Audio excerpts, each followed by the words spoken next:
So ano ba sasabihin mo kapag nalaman ni client na may client ka pang iba? So there's two ways na pwede mong sabihin sa kanila. Pwede mong sabihin na, hindi ko client yan, nakita mo lang yan sa account ko na hired ako, pero hindi pa talaga ako hinahire, matagal na yan. Or pwede mo sabihin na past clients mo lang siya, at nandun lang yon pero hindi mo siya client ngayon. So yun yung pwede mong dalawang sabihin sa kanila.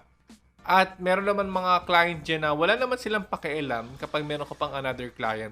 Yun na nga, as long na mabigay mo on the right time at in the right quality yung hinihingi nila. Meron ka nagsabi sa akin na kliyente na wala naman siya pakialam kung nagtatrabaho ko ng 24/7 or what.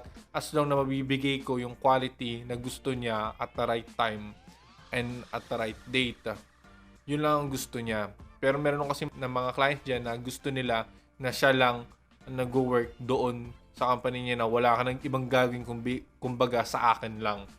So sa mga ganon is kapag nalaman nila na may client ka, ayun ang sabihin mo na sinabi ko kanina, yung mga ways kasi na makikita nila na may ibang client ka doon sa online jobs kapag nakasulat doon sa account mo na hired ka ng iba.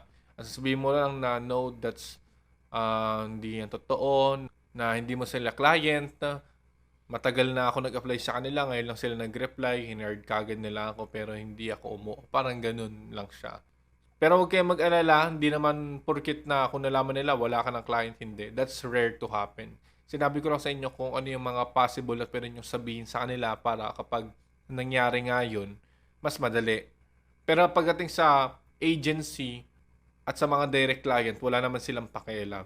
Doon lang mahigpit talaga kapag yung client mo is agency, outsourcing, or company. Doon lang yung mahigpit. So, see you on the next lesson.